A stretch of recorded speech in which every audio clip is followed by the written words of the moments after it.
Hello, ladies, gentlemen, and all other denizens of the realms. This is Nathan, and today we're going to be doing an analysis and review of Mortal Kombat 9's narrative and characters. This is not going to look so much at the gameplay as it is how the characters and story are constructed, something I feel I'm much better equipped to analyze. If you want super broken gameplay tips, I'd go to Tournament Pros rather than someone that Tournament Pros would stomp into the ground and finish with an appropriately gory fatality. This will be the first in a multi-part series where we look at the evolving story from Mortal Kombat 9 to 11. Mortal Kombat 9 rebooted and revived the franchise, shaping the series into its current, and I'd argue best, iteration. In our analysis, we're going to look at the plot, structure, characterization, tropes, and narrative elements that NetherRealm Studios used to reconstruct the Mortal Kombat universe and reunite players with an icon of American gaming. Now, storytelling will almost always be in some way defined by the medium through which we're telling the story. Oral storytelling is obviously limited to someone sitting there talking. A play is limited to what you can see on the stage and what effects they can bring to bear in real life. A film is very much limited by the technology of the time and what they can put on screen. When you're dealing with the medium of video games, you're dealing with interactive media, and therefore the genre of that interactive media, what it's aiming to do, is going to influence the storytelling. This is a fighting game. Thus, the narrative aims to set up the fights that you're going to play through. So obviously, I'm not going to spend a lot of time complaining, oh, it just seems like the stories here is an excuse for the fights. Well, duh, it's a fighting game. That's the part of the genre. The gameplay and the story should combine to give the fights meaning. They should work together. Gameplay and story should not be completely separated in this case. So I'm okay with the story existing to set up fights. That's what it's got to do. And it's got to do it very quickly because audiences playing video games want to get to the parts where they can interact fairly quickly. Not too many video game players that I know want to sit through Metal Gear Solid ending length cinematics just to get to the next fight. Some do. I'm the crazy one, I kind of do. But that's not what we're looking at here. That should give you some idea of what to expect from me as we move forward into this. I'm not going to be criticizing the fact that this is a fighting game and the storyline is going to be all about setting up these fights. That's just the nature of the game. I am, however, going to ask myself, does the story set them up well? Do these fights have significance? Do they influence the story? Do they move it along? Or are they just half-assed and thrown in together there haphazardly and the story suffers for it? That is what I think should differentiate between a good story in a fighting game and a bad story in a fighting game. So we're looking at story as something that does a job. Does it fulfill the task here? Does the narrative support the gameplay? And vice versa. So I think that is a better barometer for quality storytelling in a video game than, hey, is it Shakespeare? No, it's not going to be. And I'm not sure how a Shakespeare video game is going to play out. Certainly Shakespeare has enough bodily humor jokes, sex jokes, and raunchy stuff to work out in, say, a Michael Bay directed film, and a lot of people don't catch that when they read Shakespeare, but that's not what we're trying to deal with here. Let's jump right into it. The story opens where Armageddon, the previous entry in the franchise and the ending of the Midway series, left off. We are treated to the violent aftermath, not so much the battle itself.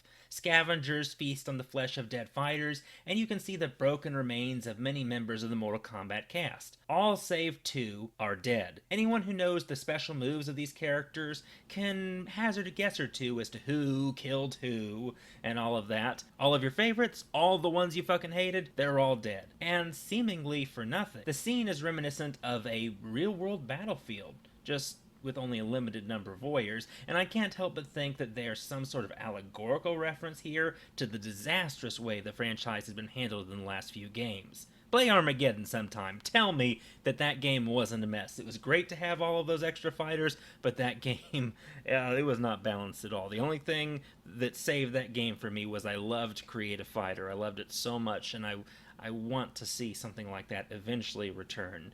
Getting to tweak a few articles of clothing on characters just doesn't scratch that itch for me. Only 2 fighters remain standing, and I think one of them could barely qualify for that statement in that he's alive, but not doing so good. we're treated to the front row seats of the Shao Kahn beating the shit out of Raiden show. Shao Kahn is taunting Raiden, pretty much like he did in fights. Now, what he says to Raiden as he's taunting him, these words will come back throughout the course of the story and appear at the end as sort of bookends that we will get into later. But remember what he says here. And they're supposed to serve before Raiden gets introduced to Shao Kahn's hammer personally and intimately, he uses his amulet, the MacGuffin for this entire story, to send a message back to his past self. This message is what kicks off the story and serves as our protagonist's call to action. The call to action is the first stage of the hero's journey, according to Joseph Campbell. There are other theorists who've changed the model up a bit, some coming up with different terms for the stages, but we'll not quibble over the name for this stage. The normal course of events, which in the MK universe seems to be total devastation, is disrupted by time travel.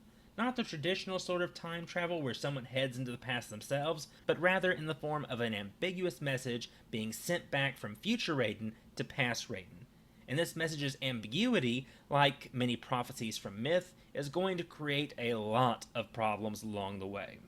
The reason I called Raiden the protagonist of the story is because he is Mortal Kombat 9's principal character. While Liu Kang certainly does most of the heavy lifting with bosses in the story, the tale is set in motion and ended by Raiden. Most of all, it is Raiden's story, his future self's message, and the amulet combined to form the MacGuffin that allows the reboot to happen, changing the course of events that shaped the Mortal Kombat story. All of the major changes that come along after this, they are all because of Raiden. He is the character with the most agency. Something that I want to point out that is demonstrated very early on is that this is not a deterministic story. In a deterministic story, the character's fates are already sealed, as demonstrated in many Greek myths where characters act to avoid a prophecy but end up playing into it anyway. Those stories focus on the tragedy of struggling to escape the inescapable. The modern horror movie Hereditary is a newer example of a deterministic story. The characters never really could get out of what they were in. They were all doomed from the beginning. And there's even a classroom scene where a teacher talks about this kind of story. In non-deterministic stories, the characters have agency and can change their destiny. A good example of this is Harry Potter, wherein even though there is a prophecy, Dumbledore goes to great pains to point out that the prophecy would be utterly meaningless without choice. It's choice that drives the story, thus characters who drive the story, not fate and not plot. What makes Mortal Kombat 9 different from the original timeline is primarily character choice. That, and a few off-the-wall retcons and changes, but we'll get into those. While the players can't influence the tale by their own choices, the characters in the narrative themselves agonize over choice, particularly the protagonist. So I want you to keep in mind the whole notion of choice and bearing the responsibility for those choices when understanding how the story is constructed. This is the nature of agency. One oft-repeated sayings in the game series is, choose your destiny. Those arc words are not just there for show. They mean something, especially in this narrative. Back to the story, the visions strike Raiden as the tournament begins. Liu Kang asks him what's wrong, but Raiden isn't quite willing to commit to an answer yet. We then get Shang Tsung's exposition and establishment of Johnny's character, and the introduction of Sonya Blade and her enmity with Kano. Like MKX, MK9 starts with the one, the only, the world-famous Johnny Cage, who by now has outgrown his Jean-Claude Van Damme roots and misfortune magnet status from the previous games to become this tale's everyman and comedic relief.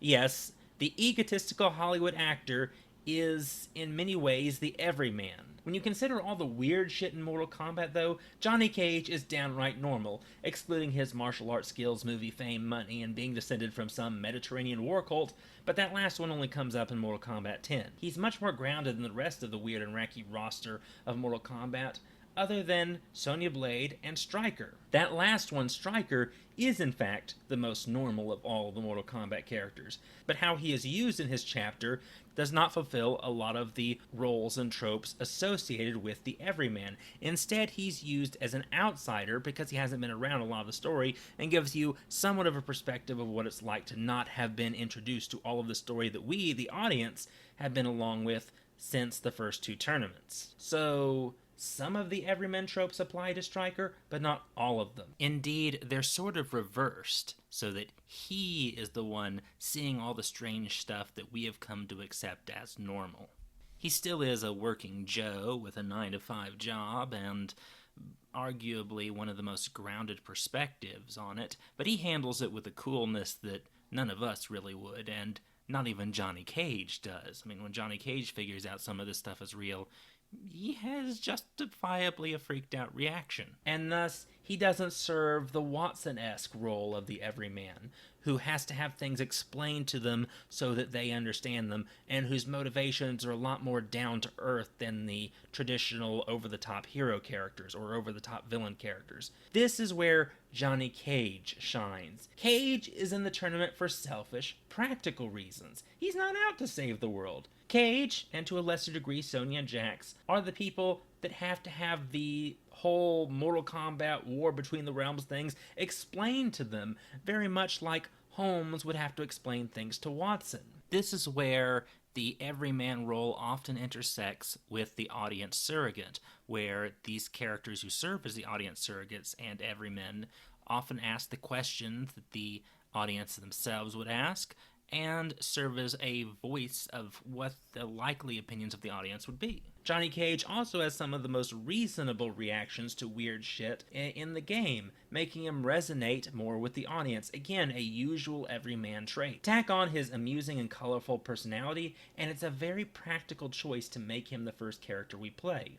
He's likely to grab the audience's attention and keep it because of his antics, and he gives people who don't know the MK-verse a normal's view on things. And boy, does he start off things with a bang. He is, after all, the special effect. Establishing chapters are very hard, almost as hard as endings. It's like the first scene of a movie or the opening lines of a novel or the first panel of a comic book. You've got to get us interested and get the story moving. Hence why I again think Johnny Cage makes an excellent choice, not just because he can fulfill some of the traditional roles of the everyman, but also because he's entertaining, he's a skeptic. He's also got nostalgia going for him, which helps draw in returning players.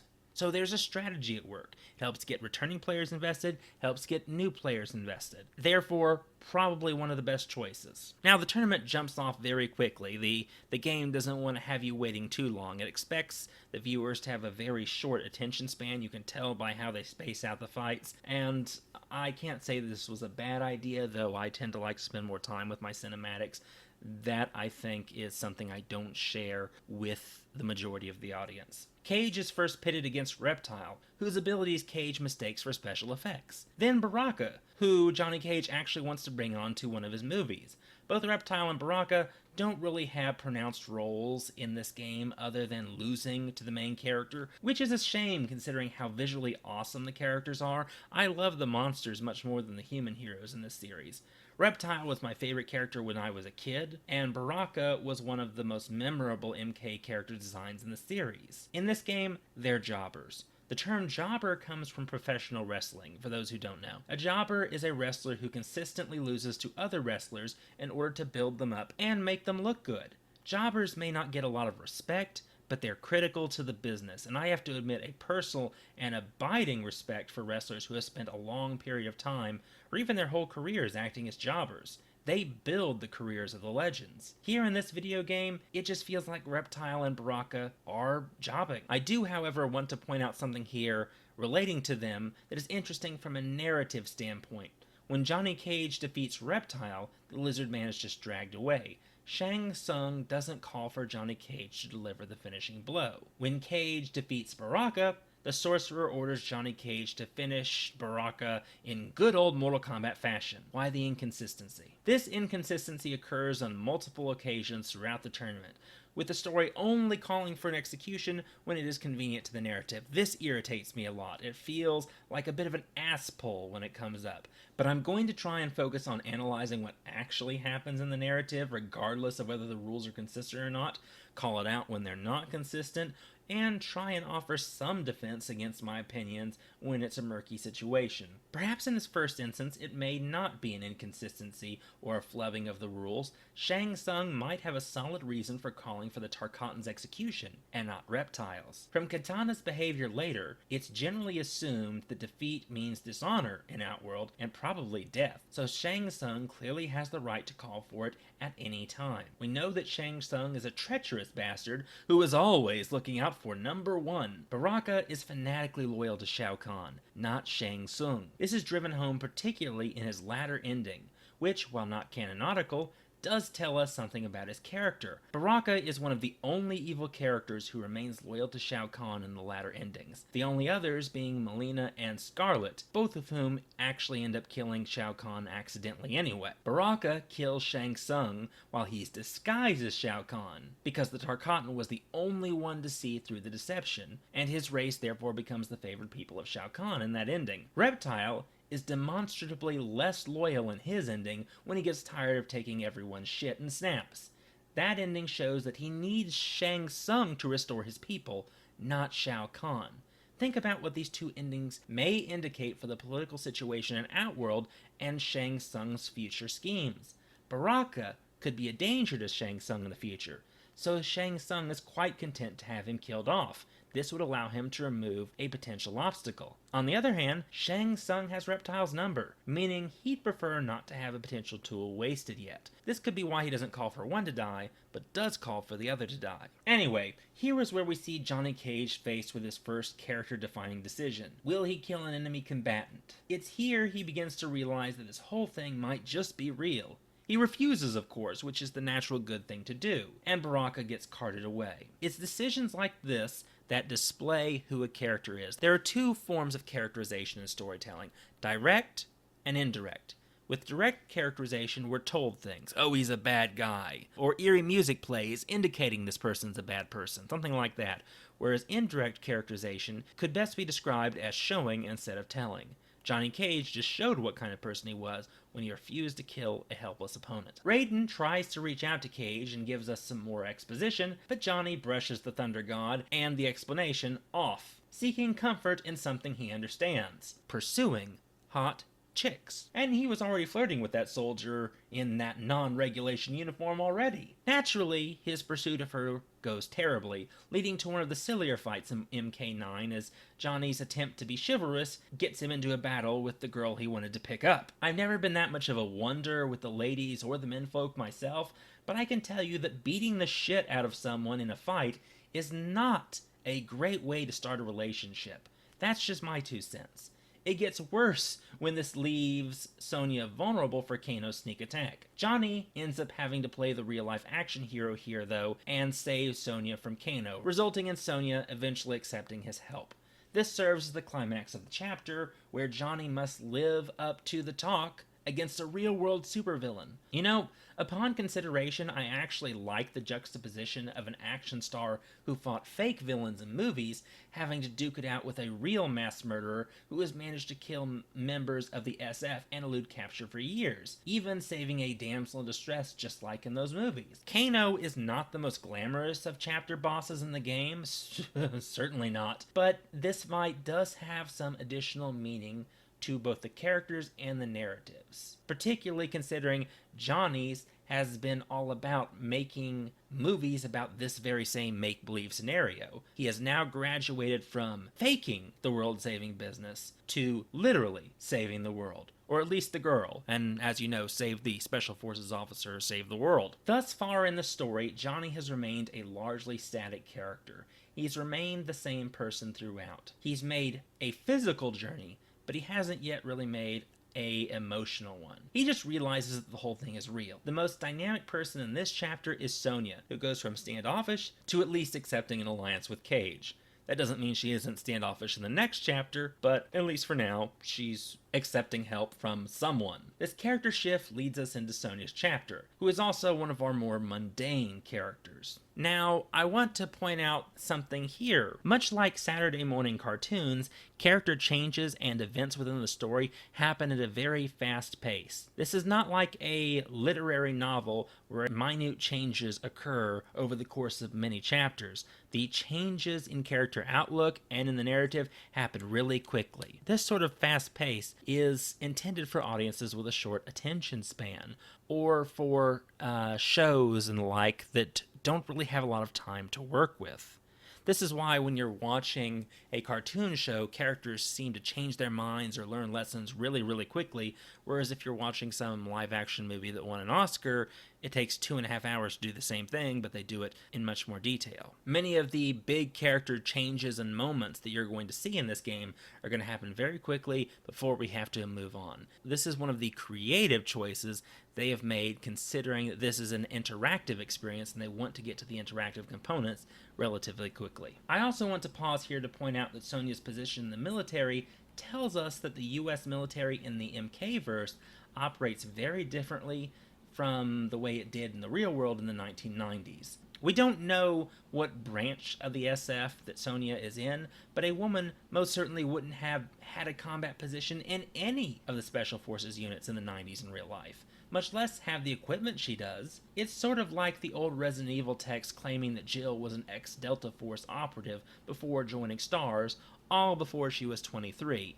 Yeah, no. Then there's the uniform, which, I'm sorry, there's nothing like that out there that the military is going to have you wear. Now, we don't know what Outworld modesty is like. It seems as though Outworld doesn't have much in the way of modesty. Then there are characters who use sex as a weapon, particularly Melina or Tanya. Those characters definitely have reason to wear skimpy outfits. Sonya? Don't see it. Don't understand it. I think it's more distracting here and it doesn't serve a practical purpose for the narrative. It certainly fulfills the fan service quotient, but I think you could do that with other characters who might have a cultural reason for how they dress or a personal reason, such as using it to distract someone in a fight.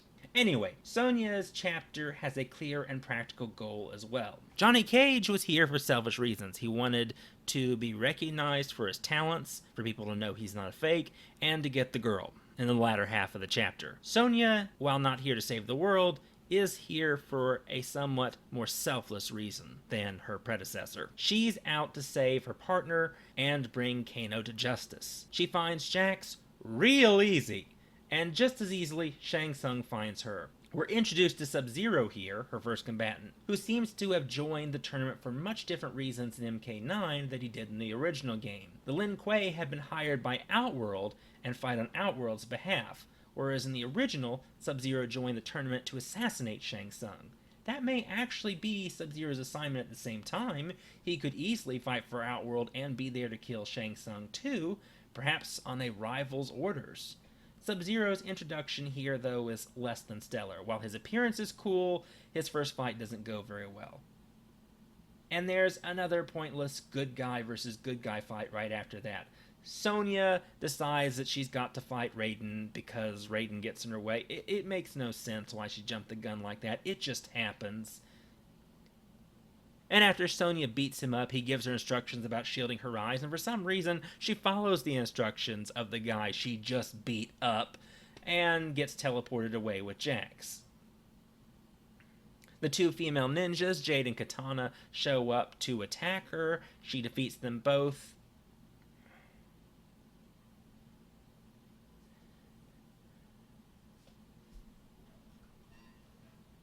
After that, we have the first of the 2-on-1 fights. Now, I didn't really like the 2-on-1 fights in this game. They generally forced you to use cheaper tactics. Sometimes they forced the player to use cheaper tactics, which made the game less fun, and it made the bad guys look even worse from a narrative perspective. You're supposed to think these guys are dangerous on their own, and when two of them, or God forbid later, three of them can't overcome a character, it really, really messes with their credibility. But here we go with one of the first 2-on-1 fights. Jade and Katana show up to stop Sonya from getting away. She defeats them both, and then gets her shot at Kano, which goes nowhere. The chapter ends with her linking up with the good guys and Raiden demonstrating an ability to heal injuries with his electrical powers. Not a traditional use of that power set, but it certainly is nifty. I rate Chapter 2 here a lot lower than Chapter 1. Despite the fact that Sonya has an extensive history with Kano, there's little build-up to their fight or much emotional or thematic power to the fight and its aftermath. She mentions something about having been the one who trusted him and then gets to fight him. It just happens. I found Johnny's fight with Kano more dramatic than Sonya's, especially since Sonya's victory was so quickly undercut and Kano walks away with Shang Tsung like nothing ever happened at all, whereas the last time he had a fight and lost to Johnny, he had to slink away like a cowardly beaten rat. And Johnny has made as much progress off-screen as Sonya did on somehow. He's apparently accepted that Raiden is cool and that Raiden is real, and he's now hanging out with Raiden and Liu Kang. Honestly, I'd have rather watched that interaction than a lot of Sonya's chapter. Her other fights are similarly unimpressive. Sub-Zero gets his debut fight against her and loses, despite the fact that he feels wasted here and has no real ties to Sonya whatsoever, and supposedly in this setting he's supposed to be a badass, since it is implied that the events of Sub-Zero mythologies are canon in this new universe. It could have been anyone that Sonya fought in the jail, perhaps Sector. The Raiden fight just wastes time, and the Jade and Katana fight gives us our first taste of that notorious 2-on-1 fight that encourages more cheese than skill. Yes, I still say cheese and cheesy and variations thereof. I'm an old fogey, just let me have it. Sonya also has far less engaging of a personality than Johnny Cage, which is something of a letdown after that first chapter. Sonya does, however, accomplish one of her goals, completing a character arc, even if she does remain comparatively static throughout this chapter, only learning the same things that Johnny Cage did in the last chapter, and off-screen in this one. So, at least we have a character arc finished, and there is some significance to her battle with Kano in that he's the reason she's here. He rightly was her chapter boss. So Kano has been a chapter boss for 2 chapters in a row. Interesting that they choose one of the most mundane and human baddies for that, but that's what they did. Chapter 3 focuses on NetherRealm's poster boy, Scorpion. Scorpion may be the favored son of Ed Boon, but I would never accuse him of being a Mary Sue or Marty Stew or Gary Stew, as the case may be. In fact, I think Scorpion could be a case study in how to avoid many of the common pitfalls of the Mary Sue. I might eventually go into that one. The opening fight introduces us to Kung Lao, descendant/reincarnation of the great Kung Lao, who was the person who defeated Shang Tsung centuries ago. This opening scene introduces us to both Scorpion's quest for vengeance and Kung Lao's central character flaws: pride and envy. The short dialogue succinctly establishes that he's been living in Liu Kang's shadow, and while he wants to do good, this is really all about Kung Lao. This tells us something about Kung Lao, while also delivering us a fun fight and introduction. It also shows us that he has some growing to do, making this not feel so much like jobbing a fight, but a natural consequence of challenging a master like Scorpion, unprepared and emotionally hindered, giving us much more to do with the character of Kung Lao. The next fight is between Nightwolf and Scorpion, which really shakes things up, as here you have a sage warrior instead of a newbie hot youngblood trying to give Scorpion advice even before they clash as enemies. This is a solid way of both demonstrating Nightwolf's more magnanimous nature, though in a bit of a cliche generalist way, and Scorpion's own character flaw, wrath. What's more, this section of the game reasserts part of Mortal Kombat's nature, that good doesn't always win. When considered just how comically grim dark Mortal Kombat is, I found it refreshing in this fight to be reminded that good doesn't always top evil in the series. Now, in their brief exchange, we do get hit with several of the racial cliches that have haunted the Nightwolf character for a while. Nightwolf has seen vast improvement from his original Mortal Kombat 3 debut, when he was just kind of a T-Hawk knockoff, and perhaps a satirical one at that. The game is trying to build him up from his ethnic scrappy status, but it still draws a lot on cliches related to the depictions of Native American characters. Now, it's okay to use those themes, by all means do, but develop him further from those. You can use them. Have his glowy tomahawks. Have him be a shaman. Have him turn him into a wolf. Have him have the feathers and all of that. By all means, do that. But his entire character seems to be reducible to those tropes in this scene. And when he tries to say he understands Scorpion's pain, he brings up the destruction of the Native Americans. Now, certainly that was a horrible event, but he wasn't around for the worst of it. He was around for the aftermath. And let's make no mistake, Native Americans in this country still get a lot of shit. They are still in many ways used, abused, and denied autonomy. And those are things I think he could reference. The reason people feel so sensitively about racial injustices perpetuated in the past is not because they happened in the past, it's because they influence the now. They feel the damage in the now. Why is slavery such a sensitive topic? Because we're still dealing with the legacy of slavery and the damage it is doing to us in this moment. What it has done to race relationships now. What it has done to those who have grown up in its aftermath now. The individual experiences with racism are going to be so much stronger than what you've read in a history textbook. No doubt Nightwolf has had to deal with prejudice. No doubt he's had to deal with oppression. No doubt he's had to deal with pain relating to what his people have experienced in the past and what they experience now because of what happened in the past. But I think when he talks about pain, he should be talking about something nearer to him than just the generic mention of the travesties done against Native Americans. It should feel more personal. How has he experienced prejudice? How has he experienced racism? How has he experienced the pain? Scorpion did experience his family's death. Scorpion did experience his clan's complete destruction. Was Nightwolf on the Trail of Tears? Considering that Nightwolf is a title that's been handed down according to Mortal Kombat 11, there has been no indication that he was. So they don't feel on the same level. Now, if Nightwolf, because he meditates and converses with spirits, has had to feel the pain of those who experienced the Trail of Tears and the native genocides that went on in North America, in the United States, that would add a whole nother layer to this scene. And I think that would have been a very dark thing to include. Hey, I got to experience my people's deaths 100 times over because I interact with their spirits, and yeah, I get revenge. I get revenge. I know where you're coming from, Scorpion, but trust me, it just ain't worth it. Let's try and build a better world now. I think that would layer what he's saying. I think Nightwolf's pain should be more personal and less a one-sentence throwaway reference to historical tragedy. Scorpion beats the shit out of Nightwolf. But he spared Nightwolf the same way he spared Kung Lao, and here is where I'm not so sure where the whole finish him thing is supposed to play into it, because Shang Tsung doesn't call for their deaths either. Why not get rid of these Earth Realms now that they've lost? He was going to have Baraka killed, why not have these people killed? Dunno, it doesn't seem to... Raiden has a vision about Sub-Zero's impending death, and believes that preventing the death of Sub-Zero will help prevent the terrible future.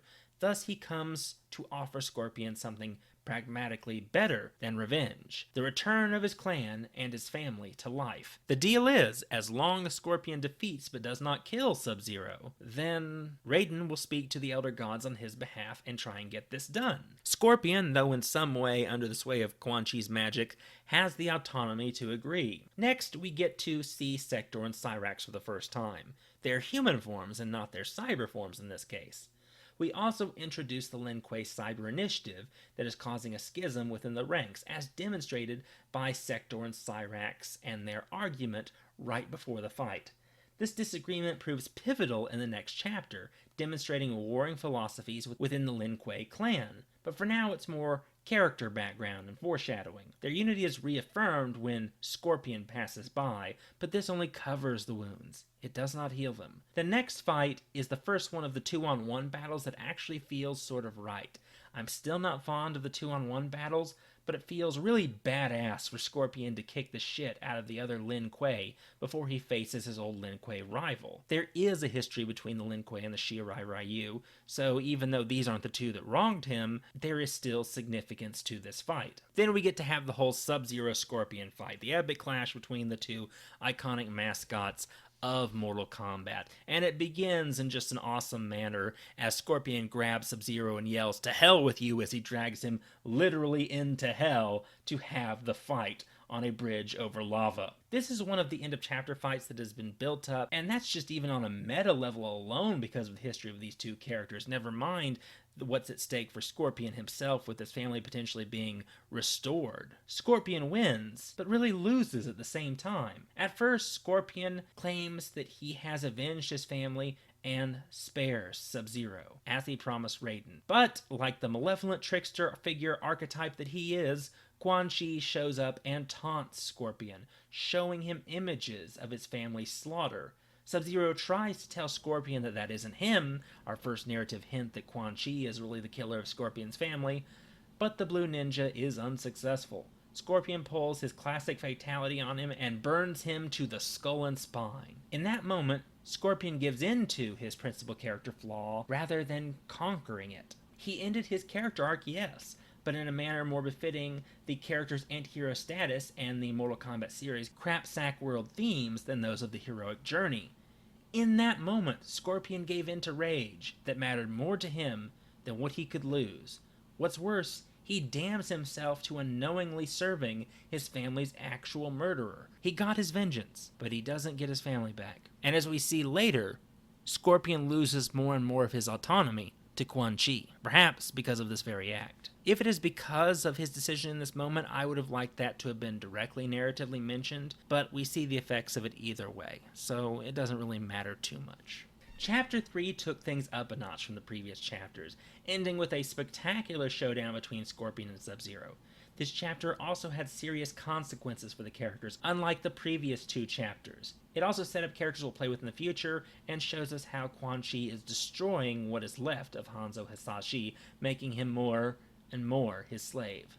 Scorpion owned it in this one, with 2 good fights and a solid chapter finale that fits his character and Mortal Kombat, and even the 2-on-1 fight wasn't bad. Overall, I think these fights fit more into the narrative, both developing the characters further and having thematic value than either of the previous 2 chapters. Chapter 4 has us follow a character who was originally not even present during the first tournament, Cyrax. I admit the first time I played the game, I was surprised to get the chance to play him in this story. What's more, to play him while he was human. His story starts in the wake of Sub-Zero's death, when Raiden attempts to get Cyrax to see the error of his clan's way, and demonstrating once again that Cyrax is conflicted between honor and what he knows to be right. Despite the fact that they're assassins, all of the Lin Kuei demonstrate some form of principles, though these principles differ from individual to individual, with Sector's being the coldest of all, and honor you'd think would go to Bihan, honestly. They'd have to have some form of honor system unless they were complete psychopaths. These codes would allow them to maintain some sort of moral grounding in what they do, but Cyrax's code of honor is being pulled in 2 very different directions, and conflicted characters are more interesting to watch because eventually they're forced to make decisions that have consequences. It is Shang Tsung that ends up pushing Cyrax to turn against Outworld at the tournament, and this is an example of what I mean when I said that characters are what drive this story. We never know what Cyrax's decision might have been had Shang Tsung not helped things along. But Shang Tsung, being a treacherous little prick, is paranoid about being the victim of treachery. This is part of the phenomenon that Burn Notice jokingly pointed out in Michael Weston's speech about the monster being in the mirror. Thieves constantly fear being stolen from, adulterers are easily convinced they're being cheated on, and so on and so forth.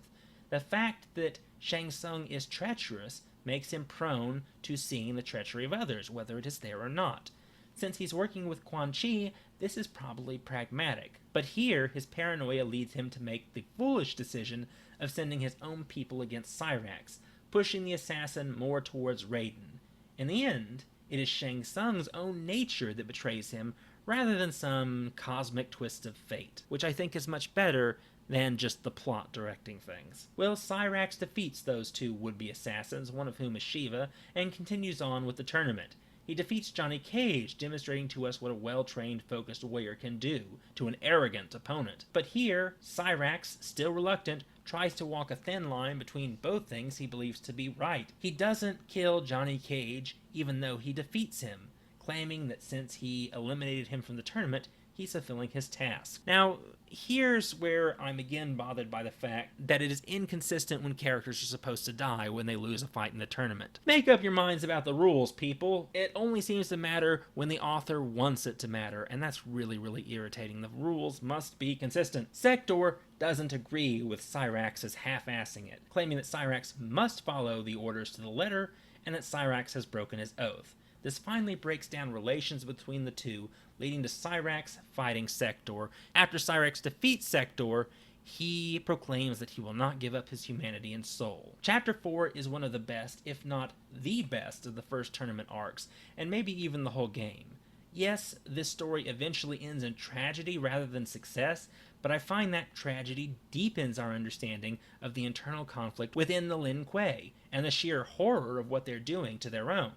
Therefore, I'd argue that it's a solid tragedy rather than a shaggy dog story that makes you question what the whole point of this chapter even was. Now, a shaggy dog story is when you go through this long series of events and you find out that either because of some tragedy or the way events have fallen together, that there is no payoff at the end. There was no reason to tell the story in the first place. It's like telling a story about a kid who goes through adventure after adventure after adventure after adventure to get home and then dies 5 minutes before he gets to his house. And you wonder why the hell you just watched this whole thing of the kid trying to get home when he never gets home and it never goes anywhere. Tragedy done very badly can end up as a shaggy dog story. That's not to say all tragedies are shaggy dog stories. When a tragedy has significant meaning or a solid catharsis, it is not a shaggy dog story.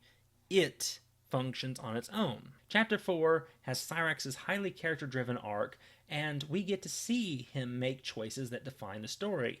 And it made me look at the character of Cyrax in a way I hadn't before. It was awesome, and it turned Cyrax from just another cyborg into one of my favorite characters in Mortal Kombat 9. Now, these last two chapter bosses have both been Lin Kuei members, and in both cases, these chapter bosses had a pre-existing significant relationship with the main character of that chapter.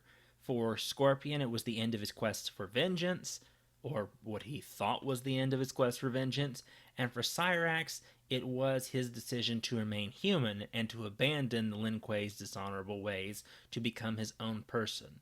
In both of these cases, these final fights meant something to the character in addition to being just cool pairings, which is how I think narrative and gameplay should intersect. It worked on multiple levels. It had narrative and gameplay significance. That is when story and gameplay work at their best. And you'll hear that from me a lot when I see things that work very well, and when I see things that don't very well, I'll go, which is how I felt about a lot of Sonya's fights. Only the one with Kano had any real significance at all. The rest of it was just,